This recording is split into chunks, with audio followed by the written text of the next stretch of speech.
Kakak harap apa yang kakak sampaikan itu bermanfaat bagi kalian, dan juga kakak minta itu dipelajarin ya untuk dalam pengerjaan laporan akhir, karena materi yang kakak sampaikan ini nggak akan jauh beda yang kakak tanyakan itu yang akan kakak masukkan ke soal-soal UTS dan UAS kalian.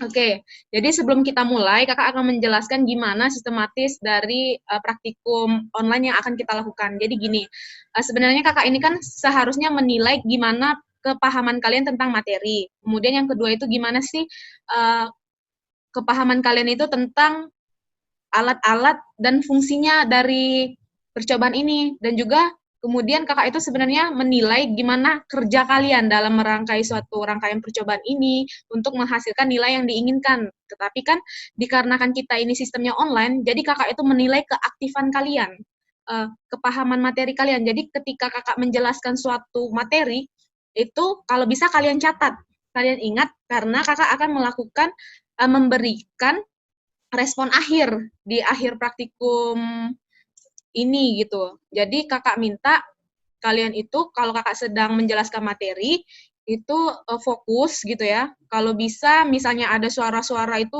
kakak minta di mute aja mikrofonnya. Tapi kalau misalnya kakak ingin melakukan interaksi kepada kalian, misalnya paham sampai sini, misalnya kakak tanya siapa si Diana atau Mita atau Rido atau Ayu atau Yogi atau Vio, nanti kalau kakak tanya terhadap masing-masing individu kalian, kalian langsung aktifkan mikrofonnya, terus jawab ya apa pertanyaan dari kakak, karena nilai yang kakak ambil itu dari jawaban-jawaban kalian tersebut. Jadi kakak langsung mengambil nilai pada saat ini gitu. Paham sampai sini? Iya, paham nggak? Paham nggak? Ngerti ya? Ini 3 menit lagi, kalau si Vio-nya masih nggak join, itu kita langsung aja. Karena kita nggak usah buang-buang waktu ya. Kayak kakak mau nanya, gimana kemarin ada masalah nggak di responnya? Kakak lihat bisa jawab semua ya? Apa ada kendala? Bisa Kak, tapi nggak tahu bener apa enggaknya. Iya. Kalau ngupload ke e-learning kemarin nggak ada masalah ya? Bisa semua kan? Ya, bisa Kak. Bisa Kak. Bisa. Oke. Ini kayaknya Vio-nya emang belum bangun ya? Kayaknya sih Kak, soalnya aku chat juga belum di... Ke-1 Kak, waktu di chat di WhatsApp. Pak, dia Gitu. nggak aktif.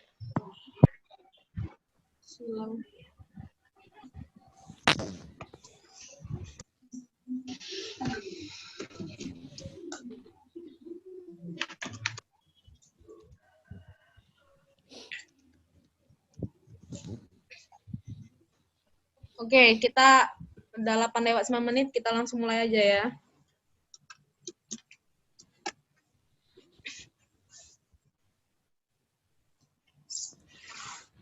Udah siap semua ya? Siap Kak. Oke. Baiklah, jika di sini ada yang belum tahu nama kakak, perkenalkan, nama saya Milenia Tambunan, berasal dari KBI Material.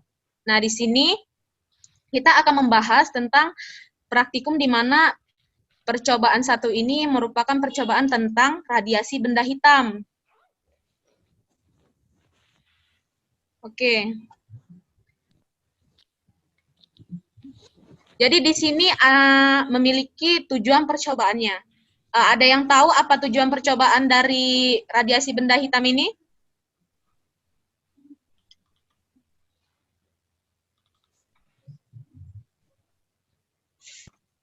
Kak Diana mau jawab. Ya, siapa? Diana. Ya, tujuan dari percobaan ini adalah dapat memahami sifat-sifat benda hitam sebagai sumber radioaktif. Kemudian? Menentukan bahwa kalor yang diradiasikan oleh benda hitam berbanding lurus dengan pangkat 4 dari temperatur. Itu yang pangkat 4 itu merupakan hukum apa, Diana? Apa sih tadi tuh? Tadi dulu. Stefan Boltzmann ya, oke. Jadi tujuan percobaan ini yang pertama yaitu dapat memahami sifat-sifat dari benda hitam sebagai radiator. Nah, di mana benda hitam yang kita gunakan dalam percobaan ini merupakan suatu radiator gitu ya. Ada kan kakak buat di responnya kan? Kemudian yang kedua, tujuan dari percobaan ini untuk dapat menunjukkan bahwa kalor yang diradiasikan oleh benda hitam itu berbanding lurus dengan pangkat 4 dari temperaturnya. Yang tertera juga pada hukum Stefan Boltzmann, di mana juga kalian masukin itu kan di tinjauan pustakanya, terdapat poin-poinnya. Kemudian benda hitam. Ada yang tahu apa itu benda hitam? Siapa yang bisa jawab?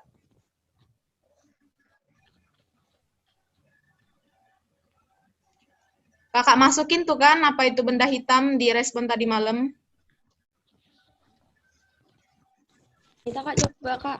Mita, oke Mita, apa itu benda hitam? Kalau Mita, ini Kak, benda yang dapat menangkap semua radiasi. Menangkap semua radiasi. Benda yang dapat menyerap Kak, menyerap semua radiasi. Oke. Kemudian ketika si benda hitam itu menyerap radiasi di sekitarnya, apakah dia juga bisa meradiasikannya atau cuma diserap aja? Benda hitamnya ya, Kak? Ya. Jadi kan tadi kan benda hitam itu merupakan suatu benda yang dapat menyerap radiasi.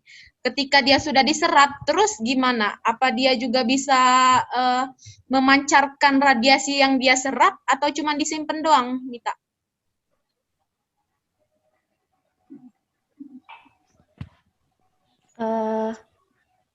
Lupa. Kalau yang Mita baca tuh ada yang bisa diradiasiin, tapi tidak semuanya gitu Kak, tidak keseluruhan. Ya, betul. Oke, paham ya sampai sini kan apa itu benda hitam? Jadi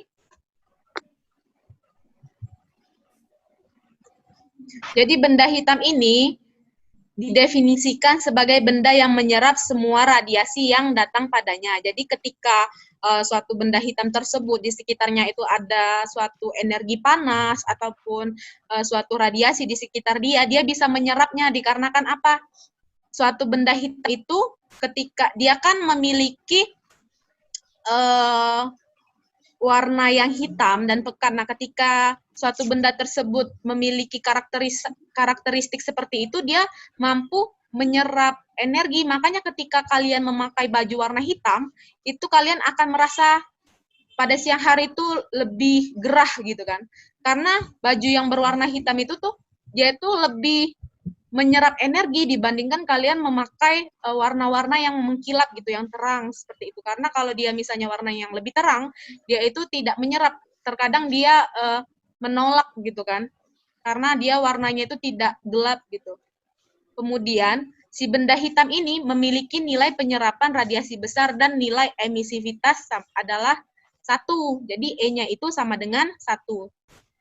Tetapi biasanya kalau yang E sama dengan 1 itu dia merupakan benda hitam yang ideal sempurna gitu. Makanya kan ada emisivitas itu E sama dengan 1, E sama dengan 0, E kurang 1. Makanya tadi seperti yang Mita katakan bahwa si benda hitam itu dia ada yang diradiasikan, energi yang diserap itu ada yang diradiasikan, ada juga yang tidak diradiasikannya.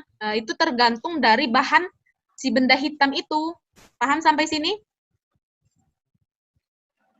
Paham ya? Oke. Kemudian anggaplah ini a black body gitu kan. Jadi si benda hitam yang berbentuk kotak pada gambar di sini. Kelihatan kan? PPT yang kakak tampilin. Jadi ketika si benda hitam ini dia menyerap suatu energi, jadi kan misalnya yang tanda panah ini suatu energi yang dia serap gitu kan, atau radiasi yang di sekitarnya. Nah, ketika dia serap, inilah yang terjadi di dalamnya. Ini bisa dilihat ya. Jadi ketika dia serap ke sini, dia akan memantul gitu, memantul di dalam si balok ini. Anggaplah si benda hitam pada saat ini adalah sebuah balok gitu kan. Nah, jadi dia memantul di sini. Kenapa dia bisa memantul-mantul seperti ini?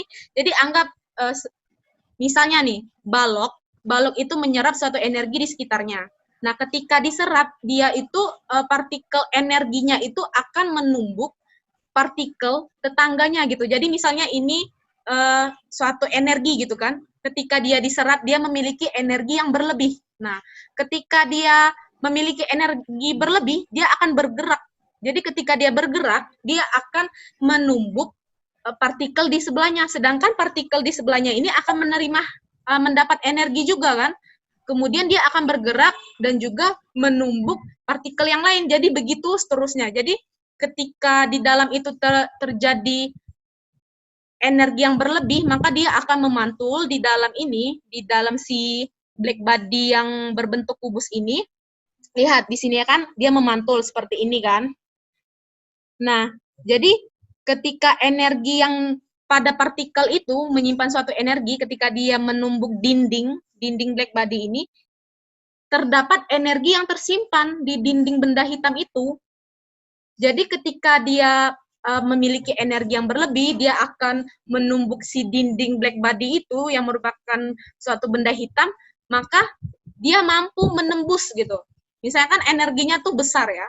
Terus dia ketika dia kan memantul tuh, ketika ditumbuk sama partikel yang lain yang memiliki energi berlebih, kemudian dia akan menumbuk si dinding. Nah, energi yang dimiliki si partikel itu akan diserap sama dinding benda hitam itu.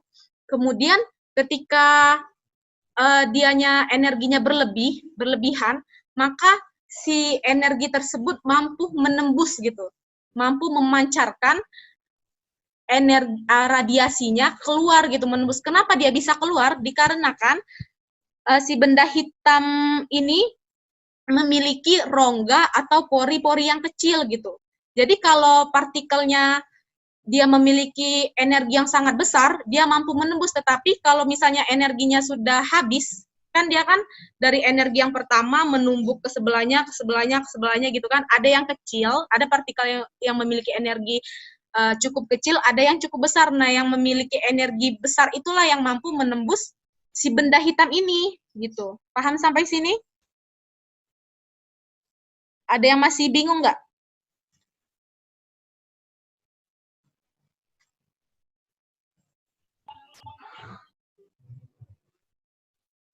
Paham ya konsep dari penyerapan dan suatu benda hitam kemudian dia mampu meradiasikannya itu karena apa?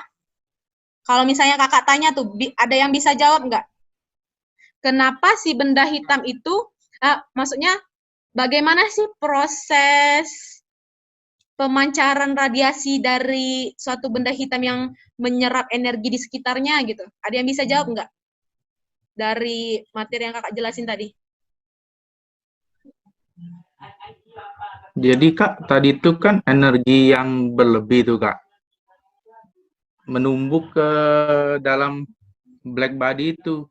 Kemudian dinding dari black body itu menyerap sedikit dari energi itu, kemudian memantulkan lagi. Gitu dah Kak konsepnya? Enggak. Jadi gini. Memantulkan terus sehingga dia itu kan kalau yang menumbuk itu kan ketika dia di sini deh. Misalnya kan dia baru di sini nih kan, lihat ya. Ketika energinya di sini. Nah, untuk dia ke sini itu kan dia bergerak gitu. Dia ketika dia di sini dia mendorong partikel lain. Yang di sini juga mendorong partikel yang lain. Terus seperti ini, terus. Nah, kemudian ada juga karena sangat besar energinya, dia memantul lagi, tetapi kan ketika dia ke sini memantul dinding, ada yang diserap dinding dan ada juga energi yang mantul lagi gitu kan. Jadi ada setengah yang diserap dinding, tetapi ada juga yang memantul lagi.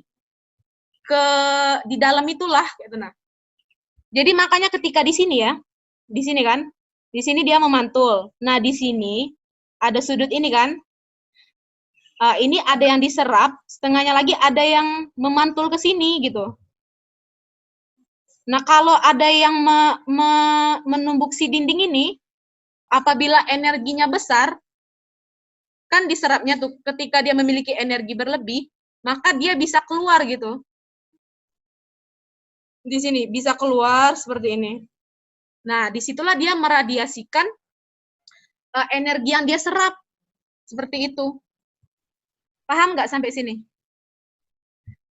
Makanya kalau misalnya dia benda hitamnya bulat, maka dia ketika meradiasikannya dari segala sisi gitu kan. Misalnya ini ada yang memancarkan radiasi di sini, di sini, di sini, di sisi-sisinya gitu kan. Karena ketika terjadi tumbukan-tumbukan di dalam ini, ketika dia menumbuk dinding, nah di sini ada energi yang diserap dinding ini, ada juga yang mantul gitu. Nah, ketika dia dipantulkan itu, dia akan menumbuk partikel lain lagi, terus seperti itu. Paham nggak? Apa ada masih bingung konsepnya? Kenapa sih si benda hitam itu ketika energi yang dia serap bisa diradiasikan gitu?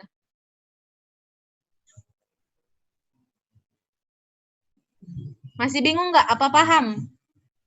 Nanti kalau kakak tanya, maksudnya bisa jawabnya itu gimana? Kak, kalau yang buat kan tadi kan dia bakal meradiasikan jika energinya itu energi dari radiasinya itu tinggi kan Kak. Nah, terus yang hubungannya sama nilai emisivitas di situ yang di mana Kak? Nah, itu kakak akan jelasin di sini. Di sini ya. Oh, Nanti kakak akan jawab. Kita step by step dulu ya. Maksud kakak biar kalian tahu ketika dia makanya kan tadi kan si Mita jawabnya ada yang diradiasikan, ada yang tidak. Nah, jawabannya itu karena kemampuan karakteristik dari benda itu, kalau dia bisa menyerap energi di sekitarnya banyak, maksimal gitu, maka yang dia radiasikan juga maksimal. Tetapi kalau misalnya misalnya karakteristik dari bahan itu dia menyerap hanya sekitar misalnya dari 100% radiasi di sekitarnya itu yang dia serap cuma 30%. Nah, otomatis kalau yang dia radiasikan mungkin hanya 10% kan, dan itu mungkin emisivitasnya lebih kecil dari 1 gitu. Atau bahkan bisa juga emisivitasnya 0. Karena kemampuan dia untuk meradiasikan energi tersebut sedikit. Udah jelas, Mita? Paham ya dari yang kamu katakan tadi itu kenapa bisa ada benda yang bisa meradiasikan, ada juga yang tidak. Sebenarnya bukan tidak diradiasikan, sangat begitu kecil gitu. Jadi kayak nggak dianggap kalau dia tuh bisa, kemampuannya itu kecil untuk meradiasikan energi yang dia serap. Oke, kita lanjut ya. Kemudian, jadi pengertian dari benda hitam ini adalah benda yang akan menyerap semua energi yang datang dan akan memancarkan energi dengan baik. Nah, jadi dia akan memancarkan radiasi itu berdasarkan energi yang dia serap di sekitar dia itu. Makanya pengertian benda hitam itu menyerap radiasi yang datang kepadanya gitu kan.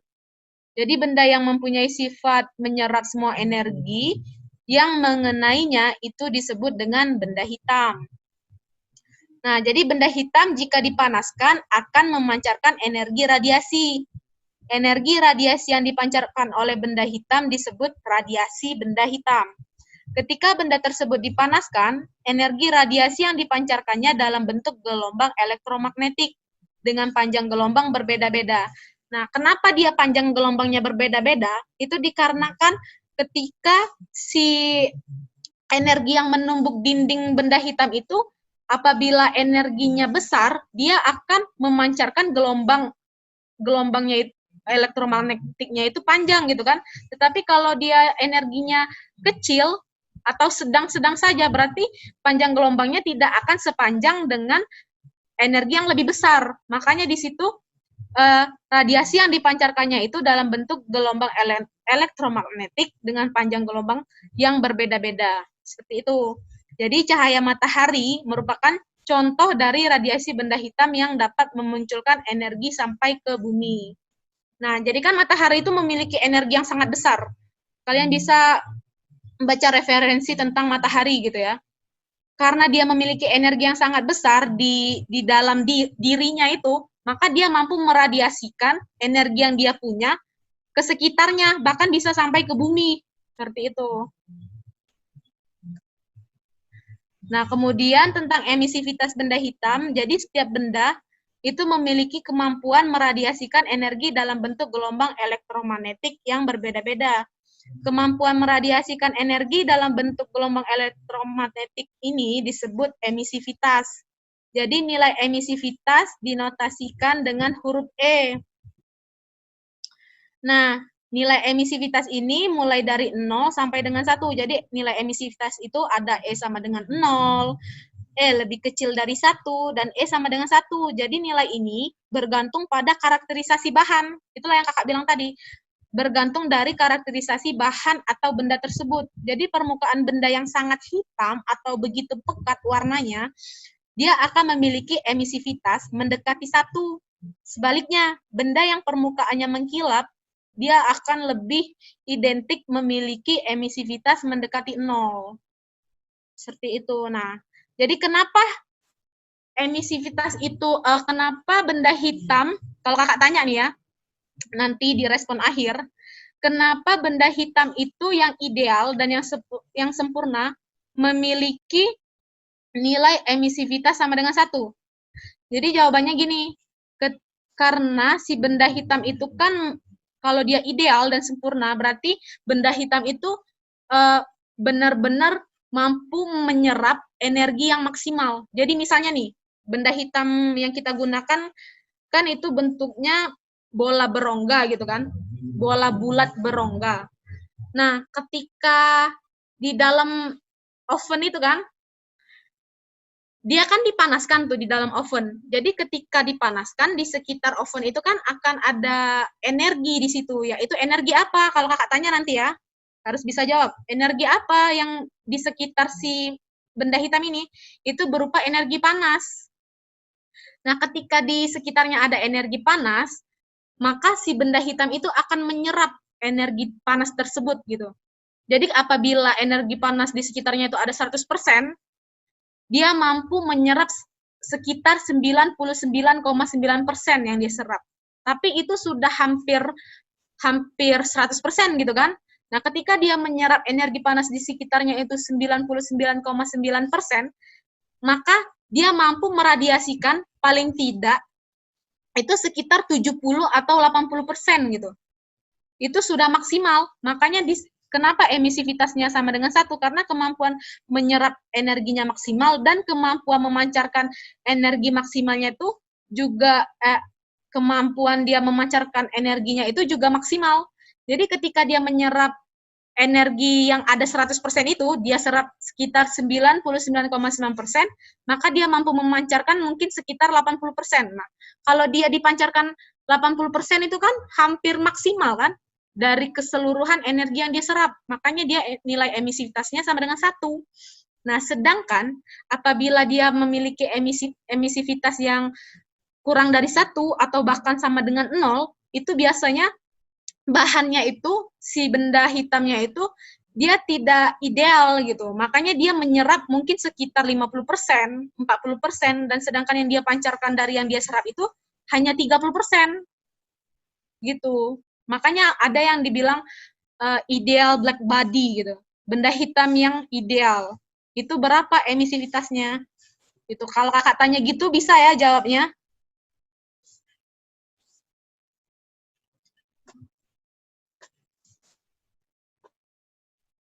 Oke.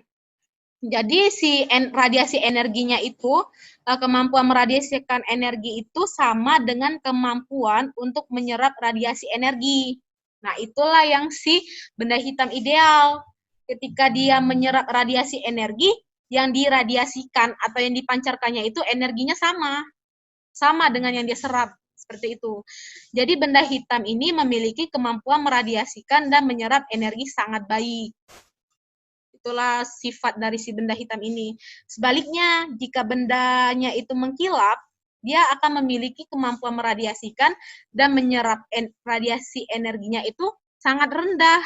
Jadi dapat dikatakan bahwa pemancar energi yang baik juga merupakan penyerap energi yang baik. Paham sampai sini?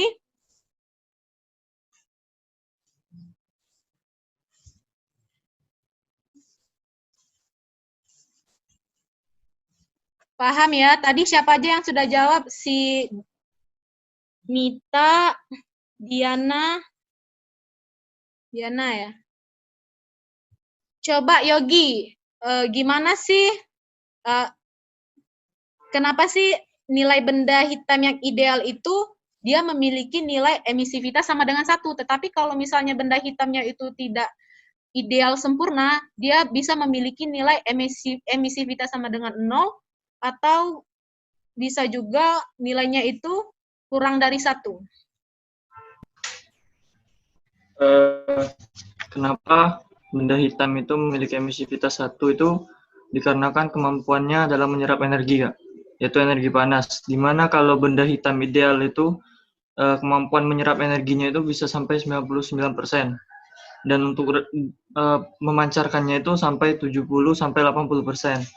Kalau untuk yang benda hitam yang emisivitasnya di bawah 0, di bawah 1, itu dikarenakan kemampuan menyerap energinya itu sangat kecil, yaitu berkisar 40%. Sedangkan kemampuan untuk memancarkannya kembali yaitu sekitar 30%, Kak. Oke, ya bagus, paham ya. Tapi akan lebih baik kalau kalian menjelaskan itu jangan patokan dengan nilai persennya ya. Coba kalian catat lagi yang kakak bilang. Jadi yang poin penting garis besarnya itu adalah kenapa emisivitasnya sama dengan 1, dikarenakan benda hitam itu mampu menyerap energi di sekitarnya itu secara maksimal. Dan dia akan dapat memancarkan atau meradiasikan energi yang dia serap itu secara maksimal juga, gitu. Oke, paham ya? Jangan terlalu terpatok terhadap nilai persen, itu kakak hanya mengilustrasikannya aja gitu, biar kalian lebih paham. Oke, bisa ya? Terus coba Vio. Gimana sih Vio, kok bisa si benda hitam itu dia mampu meradiasikan energi yang dia serap gitu. Tapi sedangkan kalau bendanya itu tidak hitam pekat, atau kemampuan menyerapnya itu kecil, dia memiliki warna yang mengkilap, dia emisivitas, kemampuan dia menyerap dan meradiasikan itu kecil. Itu kenapa?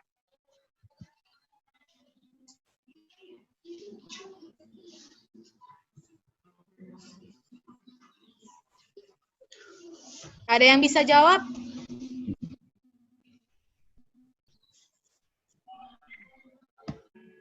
Mungkin Kak itu karena nilai emisivitasnya Kak. Untuk yang benda hitam itu nilai emisivitasnya mendekati 1, sedangkan untuk mengkilap itu mendekati nilai 0. Iya, benar seperti itu. Tapi kenapa dia kok kalau benda hitam itu dia ini menyerapnya besar gitu? Kalau mengkilap tidak.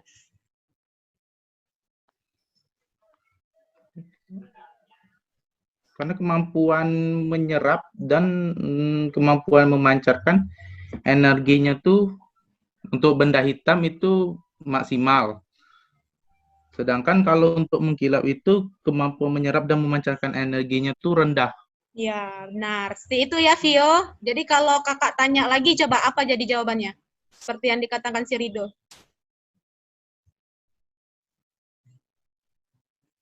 Karena benda yang mengkilap itu memancarkan energinya tuh lebih rendah daripada benda hitam. karena benda hitam itu sendiri kan penyerap energinya itu lebih maksimal karena emisivitasnya itu sama dengan 1. Ya, jadi paham ya, kenapa dia memiliki emisivitas 1, kenapa dia mampu menyerap, itu sebenarnya dari karakterisasi benda hitam itu sendiri. Jadi ketika dia semakin hitam, benda tersebut semakin pekat, dia akan mampu menyerap energi itu maksimal gitu. Sedangkan kalau yang mengkilap kan dia tidak menyerap gitu, dia lebih menolak seperti itu kan. Maka kalau dia untuk menyerap energi itu kecil. Kalau kakak tanya untuk direspon akhir bisa jawab semua ya.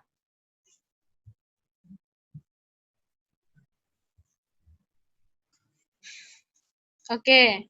Coba ada yang bisa sebutin alat dan bahan di percobaan ini? Coba Ayu Yunita. Yang pertama ada mikrovoltmeter yang berfungsi sebagai pemberi output nilai tegangan dari sensor. Coba Ayu apa? Dibesarin lagi suaranya. Yang pertama ada mikrovoltmeter berfungsi sebagai pemberi output nilai tegangan dari sensor suhu. Yang kedua ada sensor temperatur berfungsi sebagai alat pendeteksi radiotermal. Yang ketiga oven pemanas listrik berfungsi sebagai alat pemanas benda hitam. Yang keempat, ada radiator yang berupa benda hitam. Yang kelima, ada termometer untuk mengukur suhu. Dan diafragma yang berfungsi sebagai penyearah radiasi dari benda hitam. Oke, jadi kalau kakak tanya nih, ada yang bisa jawab bagian-bagian ini? Siapa yang bisa jawab?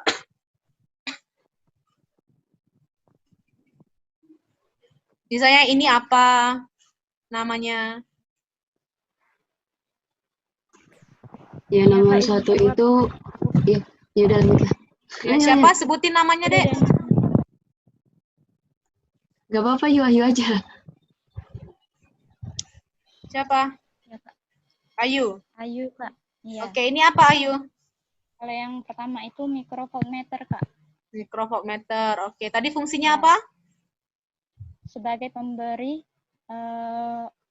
output nilai tegangan. Ya, output nilai dari tegangan ya.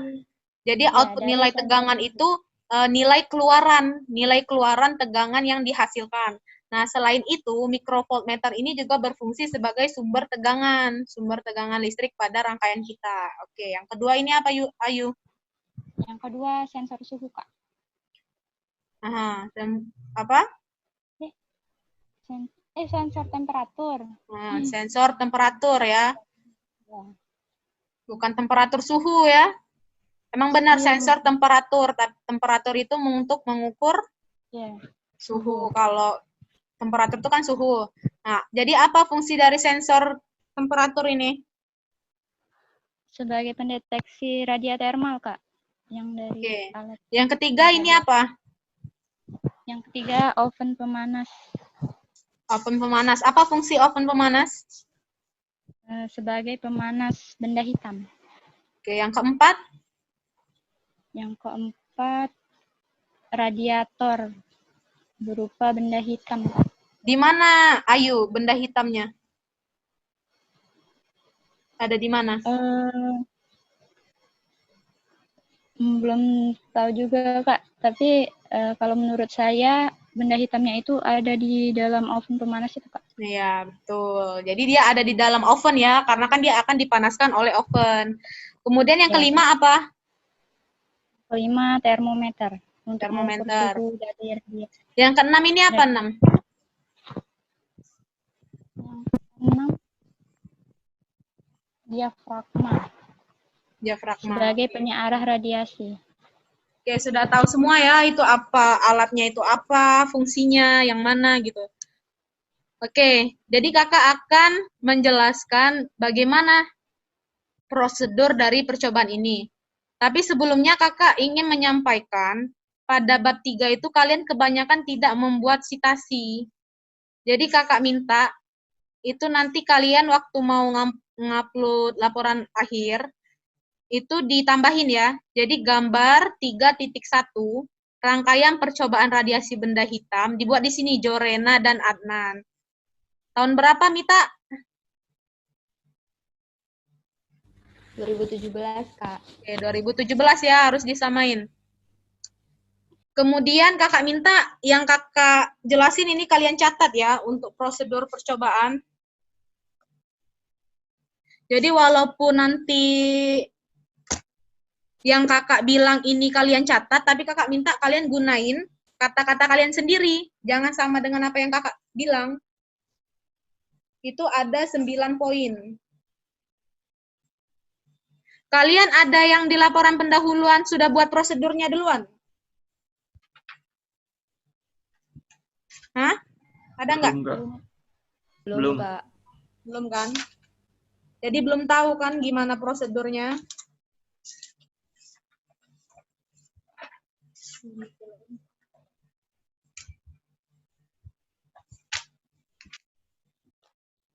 Oke. Jadi yang pertama,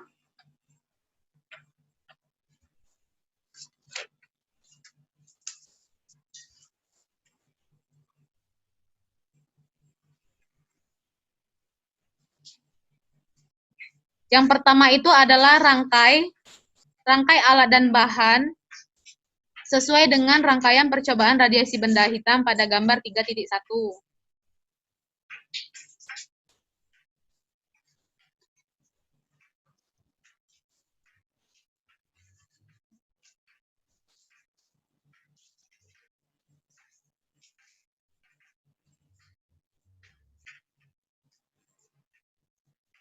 Ya. Apa Rido tadi coba sebutin apa yang kamu bilang tadi? Pengaruhnya jadi kan semakin besar nih, Rido jawab udah bener. Coba jelasin lagi Rido biar yang lain bisa jawab nanti pertanyaan dari kakak. Jadi itu kan kalau benda hitam itu dipanaskan, maka dia tuh akan menghasilkan radiasi yang banyak. Nah, radiasi yang banyak itu ditangkap oleh sensor itu. Nah, makin panasnya itu makin tinggi, maka tegangan yang dihasilkan, yang diserap oleh sensor itu juga makin besar. Oke, bagus. Jadi gitu ya, kalau nanti kakak tanya jawabnya, kenapa dia bisa menghasilkan, kenapa tegangan yang dihasilkan semakin besar? Karena kalau suhunya semakin tinggi, berarti energi yang diserap oleh benda hitam itu semakin banyak gitu kan. Jadi yang ketika dia semakin banyak energi yang dia serap, maka yang dia radiasikan itu semakin besar pula yang untuk ditangkap oleh sensor suhu itu gitu. Jadi ketika semakin banyak radiasi yang dia terima, maka tegangan yang dia berikan informasi yang dia terjemahkan itu semakin tinggi pula. Oke. Jadi paham ya konsepnya di sini ya. Sekarang selanjutnya kita akan kakak akan kasih tahu prosedur percobaannya. Yang penting kalian udah paham konsepnya. Yang pertama itu rangkailah alat dan bahan sesuai dengan rangkaian percobaan radiasi benda hitam pada gambar 3.1. Udah tadi ya. Kemudian yang kedua itu hubungkan mikrovoltmeter dan sensor suhu ke sumber tegangan listrik. Tapi kakak minta nanti kalian tulis di laporannya itu sesuai kata-kata kalian ya. Kakak cuman kasih garis besarnya aja. Kemudian udah hubungkan mikrovoltmeter dan sensor temperatur ke sumber tegangan listrik. Kemudian yang ketiga itu hidupkan mikrovoltmeter dan suhu temperatur dengan menekan tombol power on.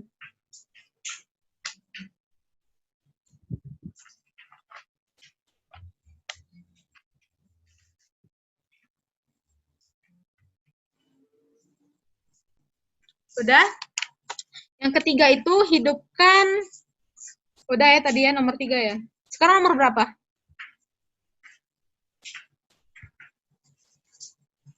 Empat, Kak. Nomor 4, ya. Kemudian kalibrasikan mikrovoltmeter dengan mengatur gain menjadi 10⁻³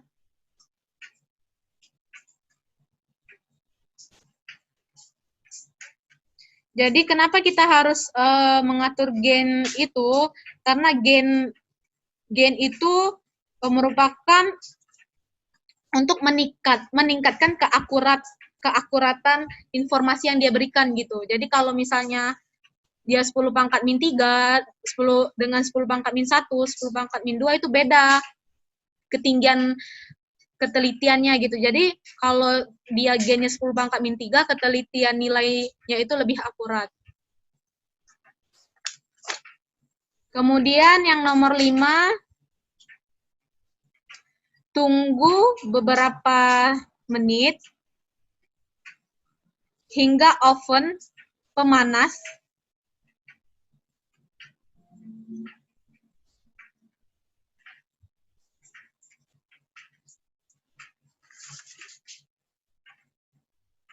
sampai oven memanaskan radiator terlebih dahulu.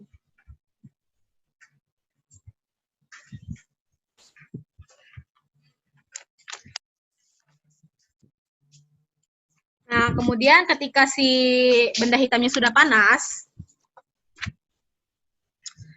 maka kita akan mengukur suhu ruangannya. Yang keenam ya, ukur suhu ruangan dengan menggunakan termometer. Nah, jadi si suhu ruangan inilah yang menjadi patokan kita, nilai awalnya gitu. Sudah, kemudian nomor 7. Jadi kan ini kan ketika kita sudah mengukur suhu ruangan, termometernya kita arahkan gitu. Kita arahkan ke lubang ini, kira-kira jaraknya itu sekitar 10 cm gitu kan, untuk mengukur suhu di dalam oven ini. Jadi kita akan melihat pengaruh si suhu ini terhadap nilai tegangannya. Jadi yang nomor 7 itu arahkan termometer ke lubang oven pemanas dan atur jaraknya itu sekitar 10 cm. Pokoknya kalian tulis menggunakan kata-kata kalian sendiri lah.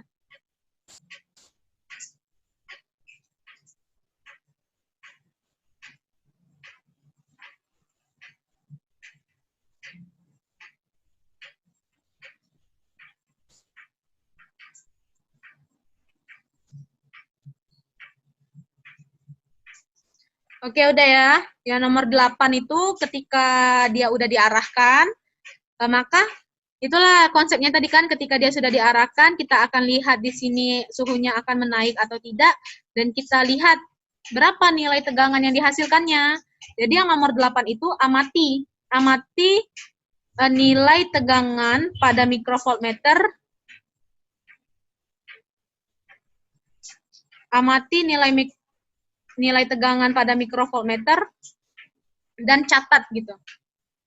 Kemudian juga perubahan suhunya seperti itu, tapi gabungin jadi satu poin aja ya. Jadi amati nilai tegangan pada mikrovoltmeter dan perubahan suhunya gitu. Oke, udah?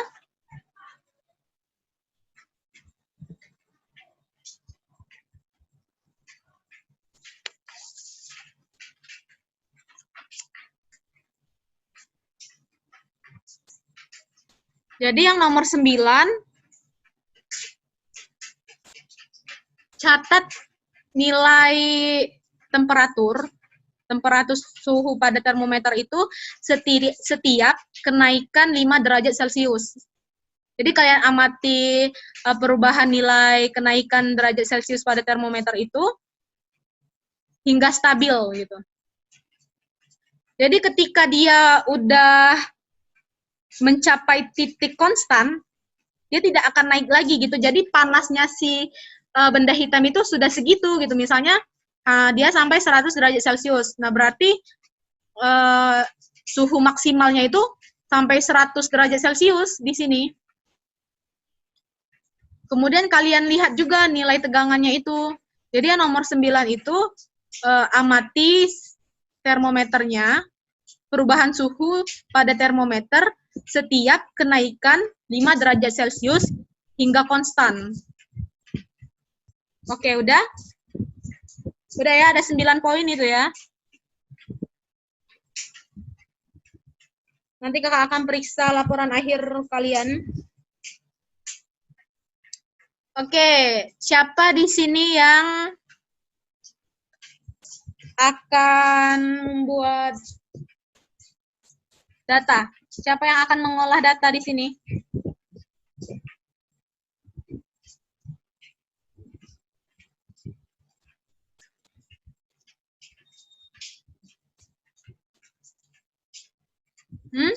Siapa kalian yang akan mengolah data? Kelompok kalian?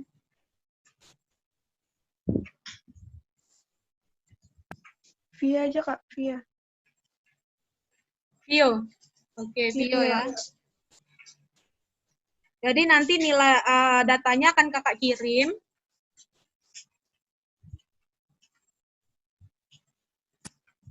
Jadi nanti kan datanya itu dari kakak gitu ya. Nah, kalian olah data yang kakak kasih. Kemudian setiap dari grafik, nanti kakak juga suruh bikin grafik gitu ya. Kalian akan buat analisanya di situ. Jadi kakak minta analisa kalian itu satu paragraf itu 4 kalimat gitu. Ya Diana, mana Diana? Diana kalau satu paragraf itu 4 kalimat ya. Jadi kakak lihat di laporan kamu, itu di latar belakang itu emang 4 kalimat. Tapi kamu itu bikinnya satu paragraf itu cuma 2 kalimat. Itu pun cuma 5 baris kali. Tapi kakak lihat yang lain bagus kok. Udah bisa. Tapi lain kali kakak minta perhatikan ya PPT. PPT itu kalian baca gitu. Apa sih sistematika pembuatan laporan itu gimana gitu. Kalau udah satu paragraf, 4 kalimat, ya buatlah segitu. Oke? Terus juga Diana kalau buat laporan, itu tinjauan pustakanya itu penuhi gitu. Penuhilah poin-poin yang ada. Kalau misalnya kayak, kan kakak minta itu, apa sih pengertian dari radiasi, radiasi termal, radiasi ultraviolet, radiasi radioaktif. Nah, buatlah di situ. Kakak lihat banyak kok kalian ini dapat jurnal kan, dan juga kakak nggak mempermasalahkan kalian menggunakan jurnal yang sama gitu. Yang penting kalian paham gitu. Apa yang kalian kerjakan itu kalian paham dan mengerti. Oke, ya Diana, itu kakak minta perbaiki ya. Iya, Kak. Untuk laporan akhir. Oke, jadi untuk Vio, ini kelihatan nggak datanya? Belum, Kak. Ini masih prosedur percobaan, Kak. Iya, Kak, masih prosedur percobaan. Hah? Iya ya? Tapi kakak udah buka ini loh. Bentar-bentar ya. Iya, Kak, biasanya di itu, di off dulu share screen-nya, terus di share screen lagi, Kak. Biasanya agak error memang, Kak, kalau langsung. Sekarang udah? Udah, Kak. Udah. Udah ya. Oke, yang lain juga perhatiin ya. Bukan si Vio aja.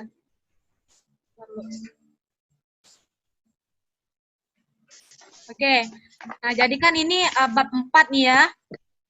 Kelihatan nggak? Kelihatan ya? Bab 4.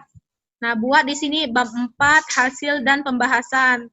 Itu 4.1. Jadi kalian tuh sebelum bikin tabel, bikin kalimat. Satu kalimat aja gitu, nggak apa-apa. Jadi yang pertama itu, nah data hasil pengukuran temperatur, bisa dicatat ini Vio ya. Yang pertama itu bab 4 gitu, hasil dan pembahasan. 4.1, data hasil pengukuran temperatur dan tegangan pada RBH. RBH ini radiasi benda hitam, nggak apa-apa disingkat. Biar, ini kan banyak nih kan tabelnya. Sebagai, kemudian dan hasil pengukuran yang telah dilakukan, maka diperoleh data sebagai berikut. Nah, kakak minta tabel ini dibuat keterangannya ya. Kalau tabel itu kan di atas. Kalau gambar di bawah. Jadi tabel 4.1 hasil pengukuran temperatur dan tegangan. Jadi gini. Kalian coba lihat datanya. Jadi kan ini yang kita lihat dari praktikum yang kita lakukan gitu ya. Misalnya yang pertama itu suhu ruangannya 25 derajat, 25 derajat Celcius. Nah, kakak kan bilang, perhatikan suhu tersebut setiap kenaikan 5 derajat Celcius kan. Jadi ketika dia dari 25, dia naik 5 derajat itu kan 30 derajat. Nah, kalian lihat gitu, berapa di situ nilai tegangannya? Tegangannya adalah 0,10. Dikali 10 pangkat min 3. Kenapa 10 pangkat min 3? Dikarenakan gen yang kita gunakan itu 10 pangkat min 3. Kan sebelumnya sudah kita kalibrasi kan? Nah, kemudian naik lagi 35. Tegangannya berapa? Nah, terus ini kakak minta kalian catat ya. Yang pertama kan T dalam kurung derajat Celcius. Jadi ini adalah suhu di dalam Celcius. Kemudian kalian buat lagi, konversikan ke dalam Kelvin. Buat tabel yang kedua, T di dalam kurung K. Jadi kan 25 itu ditambah 273, nilainya 298 Kelvin. Kalian konversikan semua. Di sini kan ada 16 data kan, buat sampai habis. Nah, kemudian kan tadi kakak sesuai yang kalian bilang pada tujuan percobaan itu temperatur pangkat 4 gitu kan. Suhu T pangkat 4 gitu, sesuai dengan hukum Stephen Boltzmann. Nah, berarti kalian itu pangkatkan gitu. T-nya itu, ini kan pakai yang Kelvin kan. Nah, berarti nilai dari 25 derajat Celcius ini, kalian konversikan ke dalam Kelvin, menjadi 298, kalian pangkatkan menjadi 4. Jadi nilainya 7,9 kali 10 pangkat 9. Kenapa dia 10 pangkat 9? Coba kalian, ada yang punya kalkulator ilmiah nggak? Coba pangkatin 298 pangkat 4 berapa?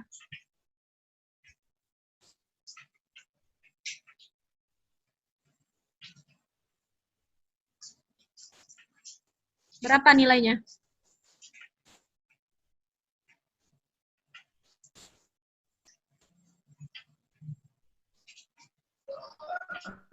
Berapa tadi, Kak? 298 dipangkatin 4.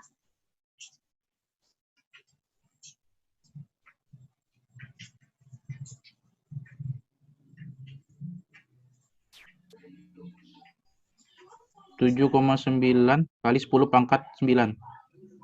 Ya, itu kan coba kalian lihat di kalkulatornya kan. Itu banyak nilainya. Nah, jadi kalian yang ngolah data, terutama si Vio gitu ya, kamu hitung dari belakang, itu kan ada berapa tuh? 3, 6, 9 kan? Di belakang angka. Kenapa dia dikali 10 pangkat 9? Dikarenakan nilai di belakang komanya itu ada 9, tetapi kan di sini 7,886150416. Nah, itu bisa dibulatkan menjadi 7,9. Tapi nanti kalau sudah 7,9, di sini sudah kalian bulatkan, waktu kalian tulis, jangan kalian tulis lagi jadi 8. Cukup 1 kali pembulatan ya. Oke, paham ya sampai sini? Jadi ini kan 10 pangkat 9 nih, sudah kalian pangkatin 4 semua yang Kelvin ya, jangan yang jadi Celcius kalian pangkatin 4. Ya, jadi yang sudah dikonversi dipangkatin 4, jadi semuanya 10 pangkat 9. Kemudian kalian rata-ratain di sini. Dirata-ratain. Nah, yang nilai X ini, kemudian ada nilai X dan Y. Nah, nilai X ini di mana T pangkat 4 dikurang T0 pangkat 4. Nah, T0 pangkat 4 inilah yang menjadi patokan kita. Berapa di sini suhu ruangan kan? Suhu ruangannya itu 25 derajat. Jadi kalian tulis di sini, di bawahnya. T0 sama dengan 25 derajat Celcius sama dengan 298 K. Nah, yang ini kan 298 ini kan dipangkatin 4. Nih, nilainya 7,9 kali 10 pangkat 9. Kalian, ini 9 kan? Nah, tulis di sini. Jadi setiap nilai di sini, kalian kurangin dari nilai yang 7,9 ini. Jadi ini kan 8,4 dikurang 7,9. 8,9 dikurang 7,9. Gitu. Paham ya sampai sini? Ngolah data?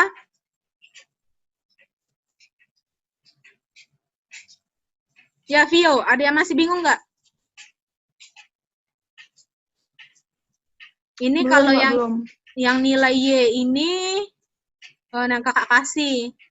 Terus ini X kuadrat kan, X kuadrat ini nilai yang dari sini dikuadratin.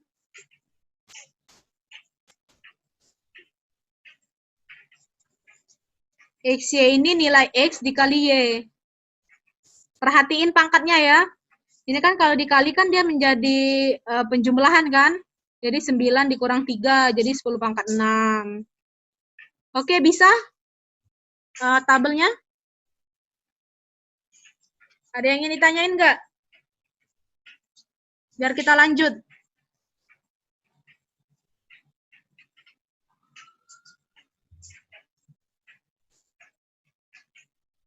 Ya, Vio. Udah paham, Vio? Udah, Kak. Udah ya.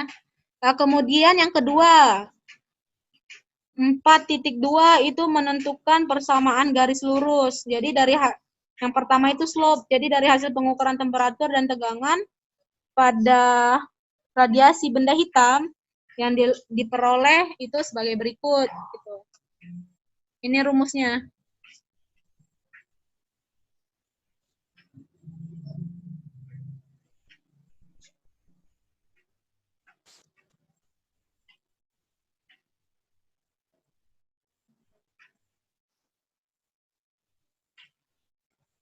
Nah, kelihatan nggak?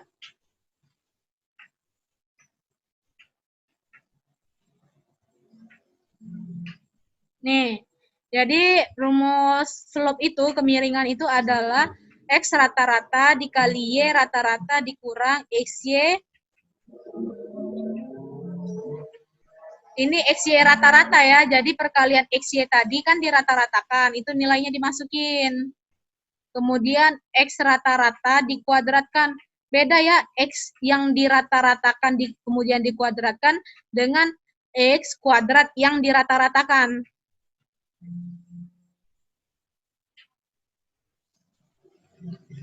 Catat aja itu, catat itunya, rumusnya.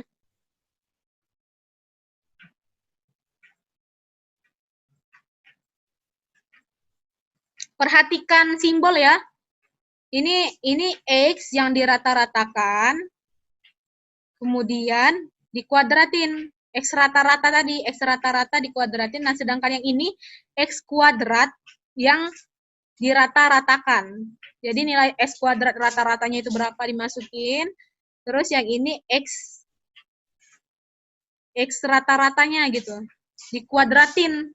Oke, paham ya sampai sini? Selanjutnya intercept. Jadi berdasarkan dari hasil pengamatan dan perhitungan, maka diperoleh jadi dari sini B sama dengan Y rata-rata dikurang A kali X.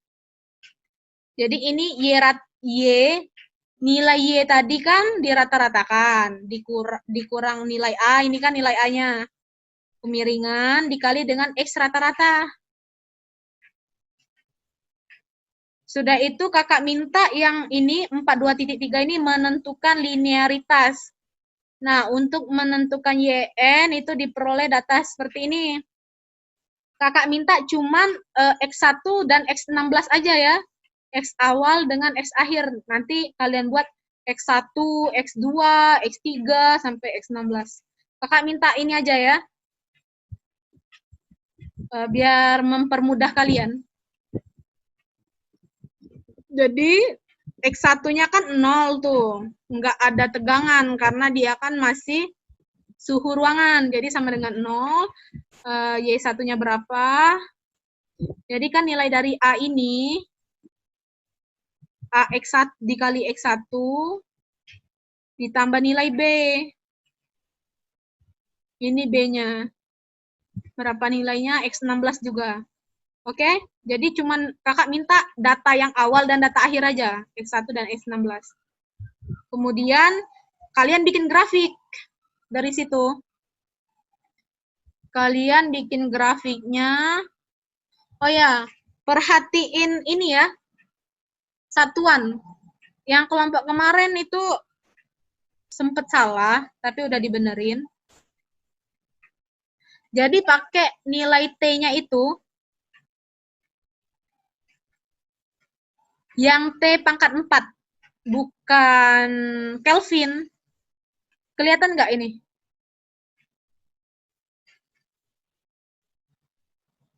Kelihatan nggak grafiknya?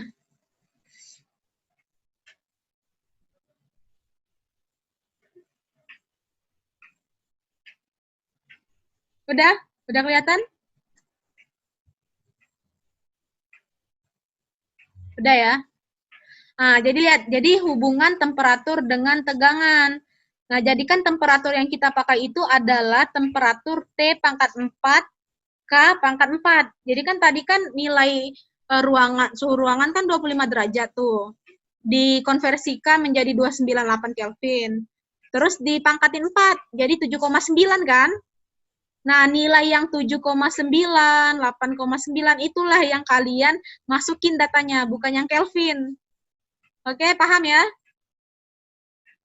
Terus buat di sini, buat kesimpulannya itu satu paragraf. Dalam satu paragraf itu ada 4 kalimat. Kemudian menentukan daya radiasi.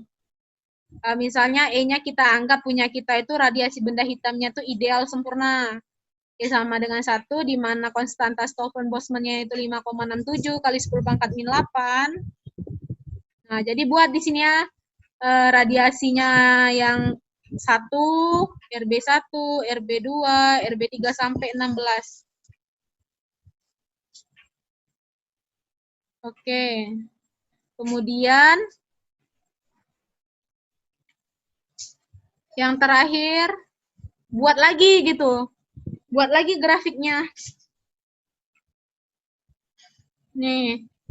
Jadi kan tadi kalian menghitung nilai radiasi menggunakan hukum Stefan-Boltzmann ini kan.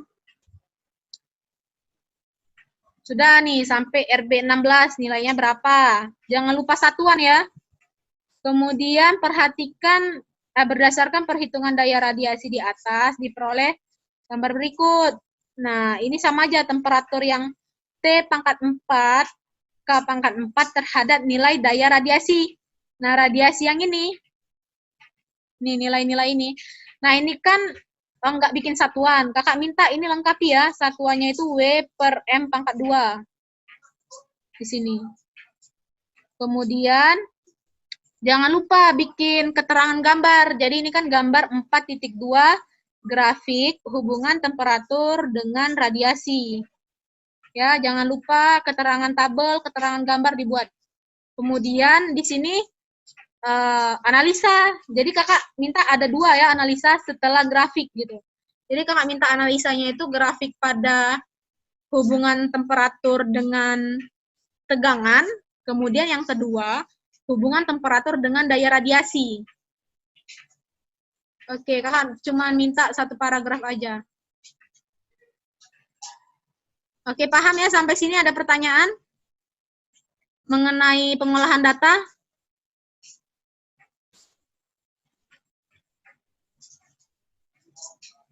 Ada yang bingung enggak?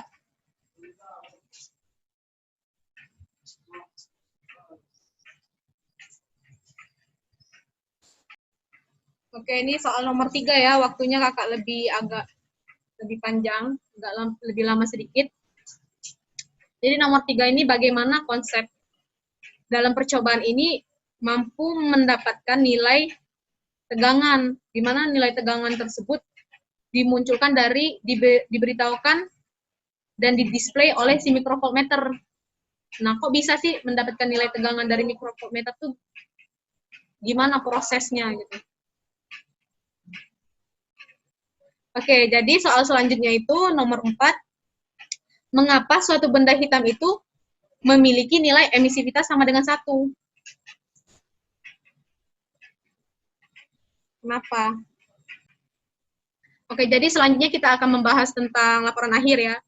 Jadi kan kakak minta laporan akhir ini kan kalau di PPT digabungkan dengan laporan pendahuluan gitu. Jadi nanti laporan pendahuluan yang sudah kakak nilai, sudah kakak koreksi itu kan nanti ada kakak conteng gitu kan, terus ada -1 atau kesalahannya itu di mana, itu akan terlihat di situ juga ada note-nya.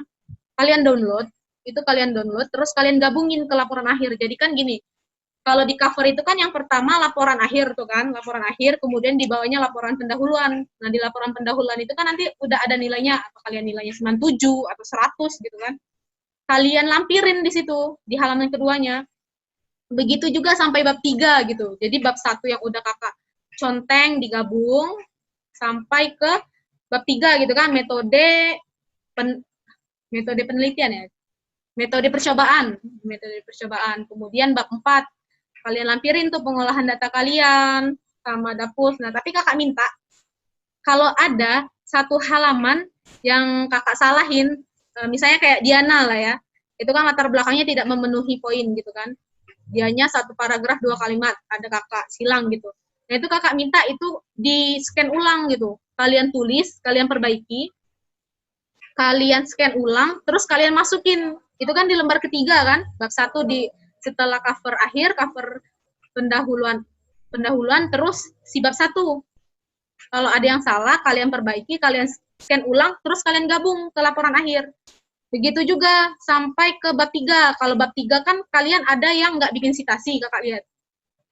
Terus kakak minta itu yang kakak garis bawahi, atau yang kakak bilang mohon perbaiki gitu kan, ada minusnya gitu. Sama ada juga rumusan masalah, ingat ya, rumusan masalah itu misalnya bagaimana sifat-sifat dari bahan radioaktif gitu kan, itu dibuat tanda tanya gitu. Kakak lihat laporan pendahuluan kalian, nggak ada yang seperti itu. Jadi kami di sini menilai laporan kalian itu untuk melatih gimana kalian menyusun laporan KP kalian nanti, laporan kerja praktek, skripsi. Kakak juga kayak itu, sama kayak kalian, salah-salah juga, sering salahnya, cuman kita sama-sama belajar gitu ya. Kalian belajar, kami mengarahkan kalian, memperbaiki agar kalian itu lebih paham bagaimana dalam menulis suatu laporan gitu. Oke, paham ya sampai sini ya? Ada yang ditanyakan nggak dalam penyusunan laporan akhir? Jadi kalian mau gabungin memperjelas aja ke laporan akhir yang kakak udah nilai gitu, yang udah kakak conteng, ada nilainya. Tapi kalau ada yang salah di lembaran itu, kalian perbaiki, kalian scan ulang, terus kalian gabungin ke laporan akhir. Oke, Mita, ada apa? Coba. Nah, yang salah itu kan tadi kan ditaruh di lampirannya atau sama ini Kak ya, kan di bab 1 pendahuluan. Nah, itu kan yang salah di latar belakangnya kan. Nah, buat yang di latar belakang itu kan kita perbaiki. Nah, terus yang salah tadi itu ditaruh di pas latar belakangnya atau di lampirannya, Kak? Enggak. Sesuai susunannya, kalau dia salahnya di bab 1, kalian scan ulang, kalau yang taruh lagi di bab 1 gitu. Jadi nanti kelihatan gitu kan. Misalnya nih, Rido 100 laporannya kan. Kakak conteng semua tiap lembaran. Betul. Oh, kakak lihat, oh dia ini 100 kemarin, bener semua. Jadi kakak waktu ngoreksi laporan akhir kalian ada yang conteng gitu kan. Nah, tetapi ketika di, misalnya Mita, di bab 3, itu nggak ada contengnya, karena kamu scan ulang kan, ada citasi yang tidak kamu tambahin gitu. Jadi kelihatan di situ. Oh, dia memperbaiki ini, kakak benerin. Nanti kalau udah bener semua, langsung kakak tulis 100 gitu. Oke, paham sampai sini? Laporan akhir ada yang bingung?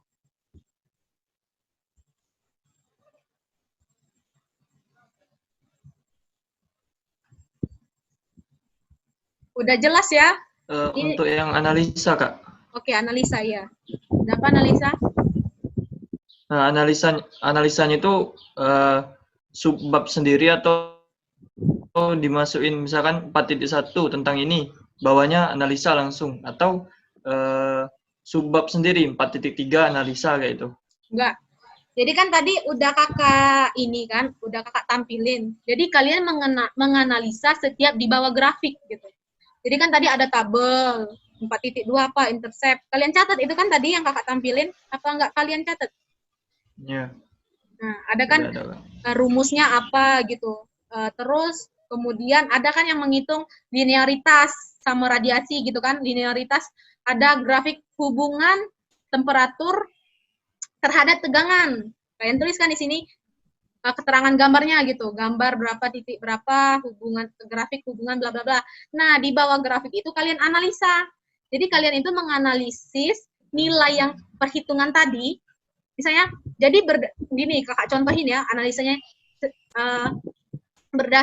berdasarkan dari perhitungan data yang kami lakukan ini nilainya itu semakin menaik di sini seperti ini. Terus titik, udah 2 kalimat itu kan yang tentang menganalisis perhitungan. Nah, kemudian 2 kalimatnya lagi kalian lihat juga. Kemudian juga berdasarkan grafik di atas juga menunjukkan bahwa semakin tinggi si temperatur itu, maka tegangannya juga semakin besar gitu. Jadi grafiknya itu menunjukkan kenaikan grafik pada data kami ini kayak gitu. Nah, jadi kalian tuh menganalisis perhitungan dan grafik. Itu udah banyak kan? Kalau menurut kakak, kalau kalian memiliki banyak ide, sepertinya lebih dari 1 paragraf, tapi kakak minta nggak apa-apa 1 paragraf, tetapi ada 4 kalimat itu udah cukup. Tapi kalau kalian ingin lebih, ya kakak persilahkan.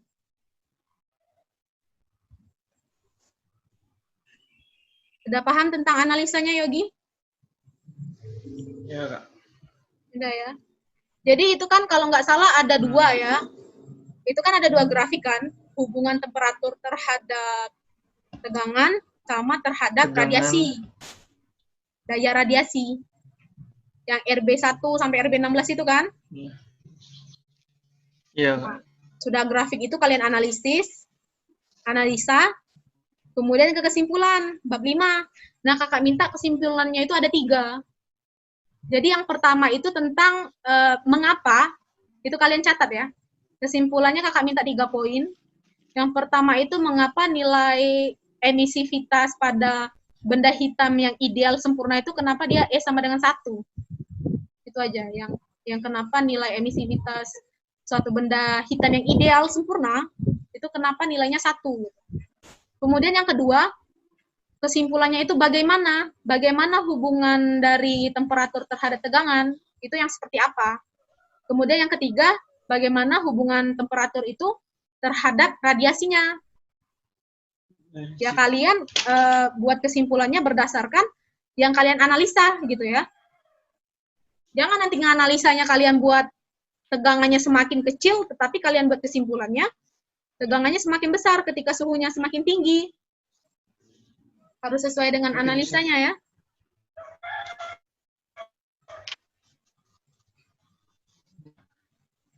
Ada lagi yang ingin bertanya? Ini udah 9.55, 5 menit lagi. Kita cuma 2 jam gitu ya. Kak, tadi saya lihat situ nggak ada data hasil pengamatan, Kak ya. Soalnya data hasil pengamatan langsung di hasilnya, Kak, hasil dan pembahasan. Jadi nggak ada lagi yang dibuat data hasil pengamatan di belakang laporan itu ya? Ya, sebenarnya sih itu pakai. Cuman menurut kakak, kalian itu kan butuh tanda tangan gitu kan. Tapi baiknya ditulis sih. Ya nanti dibuat ya via Vio.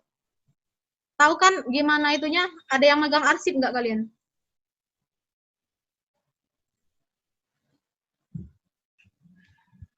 Nggak ada hasil. Itu kan sebenarnya kalau yang data hasil pengamatan itu kan sebenarnya 1 lembar gitu kan. Dibuat data hasil pengamatan yang tabel tadi.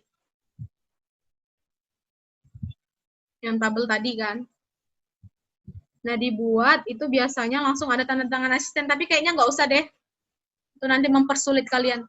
Kakak minta cukup sampai itu aja, sampai ke kesimpulan kan bab 5, terus langsung ke dilampirin apa tuh, daftar pustaka ya. Daftar pustaka baru lampiran. Itu nanti pokoknya bab 4 hasil dan pembahasan 4.1 itu apa? Ikutin aja yang seperti Kak tunjukin tadi ya.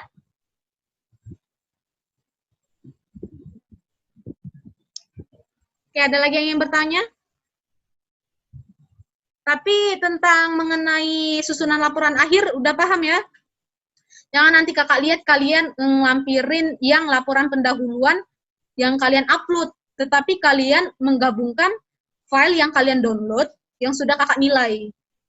Gitu ya. Yang kakak conteng itu. Oke, ada lagi pertanyaan? Kalau nggak ada, biar kita tutup. Udah 3 menit lagi. Nggak ada lagi. Udah ya. Udah paham gimana konsep dari percobaan ini ya? Nanti kakak koreksi respon akhirnya, di situ kakak akan menilai gimana pemahaman kalian mengenai materi di percobaan ini. Coba ada yang bisa nge-screenshot di laptopnya? Coba rapi-rapi, biar kita ini, biar ada bukti hari ini. Siapa yang mau screenshot? Mita aja, Kak. Oke. Hitung ya. 1, rapi-rapi, oi. Ih, bentar, Kak, belum gerak. Nggak susah sinyal. Duh. Kak. Bentar, Kak.